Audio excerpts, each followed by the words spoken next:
Justement, on va vous apporter encore plus d'idées pour investir, booster vos investissements immobiliers. Comment trouver les meilleurs rendements? On va vous apporter en fait une méthode. Jean-Marc Le Prado est avec nous, le président du cabinet Enola. Il vient de nous rejoindre. Bonjour Jean-Marc. Bonjour à tous. Pour optimiser un investissement immobilier, il faut choisir le bien de sorte qu'il rapporte un maximum. Et puis, on n'y pense pas assez, mais il faut aussi réduire le délai entre le moment où on prend les clés et le début d'une location. On va essayer donc d'allier les deux pour nos auditeurs et téléspectateurs. Bon rendement, trouver un bon rendement et un rendement rapide une fois qu'on a les clés. Quelles sont les clés justement pour y parvenir?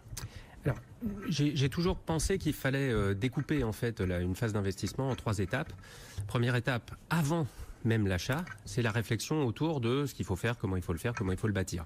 Ensuite, il y a l'acte lui-même d'achat, qui va consister à choisir un bien, le bien qui correspond en fait à la stratégie qu'on a établie précédemment.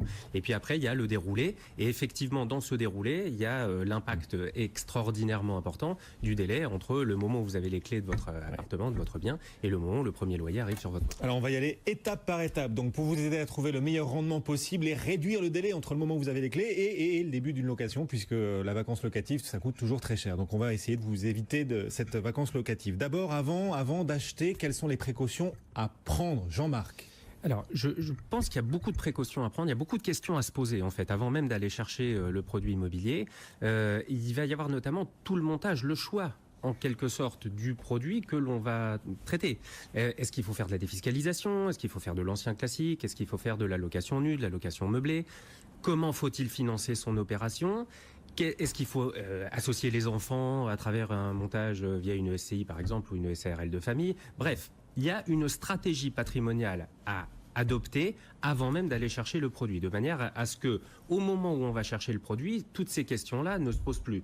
On dispose de quelques mois entre le moment où on a réservé un appartement, où on a signé un compromis d'achat, et le moment où on va recevoir les clés. Il faut que dans ce délai-là, la totalité du montage soit déjà intégrée. C'est-à-dire que souvent, quand on a réalisé un investissement, qu'il soit immobilier ou pas, souvent, on entend après coup qu'on aurait pu faire de telle autre manière, et on se dit ah mince si j'avais su. Donc c'est pour ça que vous nous alertez là, avant même de réaliser l'achat, il faut fixer ses objectifs et voir le panel d'outils qui s'offre à nous. Absolument. La durée du financement est également importante. L'extrapolation de ce que seront les investissements futurs est absolument fondamentale. Beaucoup de gens vont bille en tête vers un investissement sans réfléchir à ce qui va se passer après. Vous savez que j'ai un point extraordinairement important dans l'analyse qui est la fiscalité.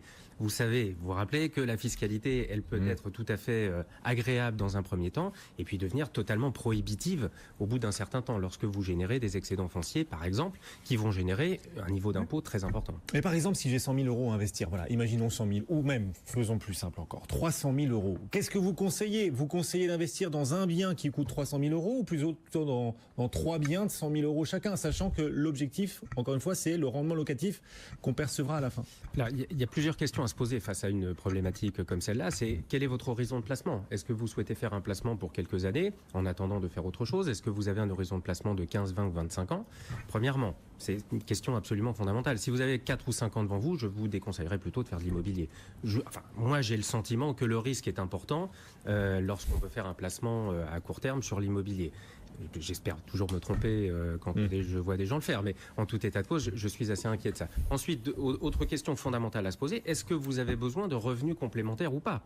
Si vous souhaitez que ces 300 000 euros vous rapportent de l'argent tous les mois, la problématique, elle est extrêmement simple. Il faut que vous achetiez cash votre bien. Si vous n'avez pas besoin de revenus complémentaires, vous pouvez tout à fait associer vos 300 000 euros à un crédit complémentaire qui va vous permettre d'investir selon 2 autres critères que sont la durée du financement et l'impact en trésorerie ultérieure, 400, 500, 1 million.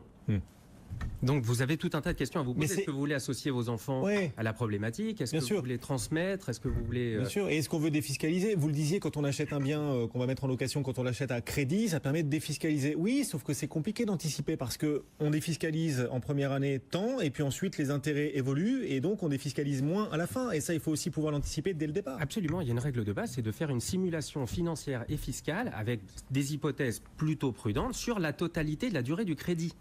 La problématique de la fiscalité n'est pas la problématique de la fiscalité, c'est la problématique de l'impôt supplémentaire à payer quand on n'a pas de trésorerie. Si vous achetez un bien qui fait que le loyer paye le crédit, vous êtes très content. en trésorerie brutale au début, vous êtes parfaitement ravi. Sauf qu'à un moment, ça marche jamais, ça, le loyer qui paye vraiment le crédit. Alors, on peut s'en approcher. On peut s'en approcher. Après, ça va dépendre également. Il y a une autre question fondamentale à se poser, c'est quel est le patrimoine que vous voulez. Si vous allez acheter sur l'île Saint-Louis à Paris, vous aurez des difficultés, sauf avoir un très gros apport personnel, à faire coïncider les deux. Si vous allez à Aubervilliers ou si vous allez dans une banlieue un petit peu moins prestigieuse, vous allez avoir des excédents de trésorerie parfois. Bon, donc une question importante à se poser. Dans la durée, pardonnez-moi, parce que c'est vraiment un point extrêmement important, c'est de sortir des estimations fiscales sur la totalité du crédit. Parce que quand on a du revenu sur lequel on paye un impôt, c'est pas grave. Si vous gagnez 20 000 euros de plus dans une année, vous allez payer de l'impôt supplémentaire, mais vous avez la trésorerie. En immobilier, c'est pas le cas quand on a du crédit. Une fois qu'on a défini son schéma, ça y est, on peut passer à l'acte et essayer de trouver un bien qui correspond à l'objectif qu'on s'est fixé et à ce schéma, ce montage qu'on a choisi. Comment est-ce qu'on choisit le bien ? Alors, une fois qu'on a déterminé sa stratégie, on sait qu'on va aller chercher tel type d'appartement dans telle commune de France ou avec tel environnement si on veut faire du neuf dans tel quartier de telle commune. Donc après, il va falloir évidemment sélectionner un bien. Quand on est dans du neuf, un point important, je trouve, c'est de bien regarder le promoteur. Il y a beaucoup de gens qui vont bille en tête parce qu'ils ont vu une bulle de vente très sympathique dans un endroit sympa. On en voit partout en ce moment. Oui, on en voit beaucoup. Moi, je trouve que faire une analyse sur le promoteur, sur son passé, sur ce qu'il a livré dans les 20 dernières années, s'il existe depuis cette date-là, être un petit peu plus méfiant si c'est un promoteur qui fait sa première opération, être un petit peu plus méfiant si c'est un tout petit promoteur local, bref, faire une analyse dessus. Ensuite, regarder les prix. Alors, il est évidemment fondamental d'acheter un bon produit au bon endroit et au bon prix. Alors, regarder les prix, c'est un exercice qui est assez difficile. J'entends beaucoup de moyennes, je vois beaucoup de classements, etc. Je vous avoue que moi, personnellement, quand je le regarde, je ne l'expérimente pas toujours de cette manière-là. On regarde son adresse, on regarde ce qui se vend dans un rayon de 500 à 1 km, 500 mètres à 1 km autour de cette adresse. Si vous positionnez votre produit très exactement dans le milieu, vous êtes dans la fourchette. Si Mais ça, on a un moyen de savoir quels sont les prix du quartier et sans trop se tromper, c'est Patrim, c'est ça ? Voilà. Oui, alors il y a beaucoup de sites, il y a beaucoup d'endroits. Non, mais après, c'est important ce que dit Jean-Marc, parce qu'en fait, même si vous avez ce genre de site-là qui vous renseigne, vous avez aussi d'autres détails qui vont jouer énormément. Par exemple, l'étage, l'ascenseur, etc. Enfin, voilà. Il n'y a pas que le bien dans le secteur, c'est vraiment tout un tas de choses à prendre en compte. Je vous parle juste parce qu'un ami est venu me voir et était prêt à payer 30 000 euros de plus pour un petit studio il n'y a pas très longtemps. Et quand on a regardé, on s'est dit, non, vraiment, 30 000 euros de plus, c'est beaucoup sur le prix global. Et du coup, il n'a pas fait d'offre. Mais après, c'est vrai que c'est important de se rendre compte des prix qu'il y a dans le secteur et aussi de la particularité de chaque bien, de la luminosité, effectivement, des prestations, des travaux potentiels. La température de la Méditerranée. La température de la Méditerranée. Non, mais et puis voilà, et puis de la copro, de l'état de la fin. Voilà, il y a pas mal de choses à prendre en compte. Absolument, c'est un exercice qui est assez difficile, mais qui est parfaitement indispensable. Autre élément important quand on fait sa recherche, c'est d'extrapoler le plus vite possible le loyer auquel on va pouvoir louer son bien. Beaucoup de gens se trompent en se voyant trop beau, en voyant leurs produits trop beaux, en imaginant qu'ils vont avoir un loyer beaucoup trop important. Il peut y avoir des impacts, évidemment, en trésorerie tout à fait significatifs. Le conseil, ce serait d'imaginer que dans la ville dans laquelle vous allez réaliser un investissement locatif, imaginez qu'il y aura un encadrement, puisque ça va devenir possible partout maintenant. Donc c'est la meilleure façon de choisir un loyer, on va dire, raisonnable. Je suis assez en phase avec ça.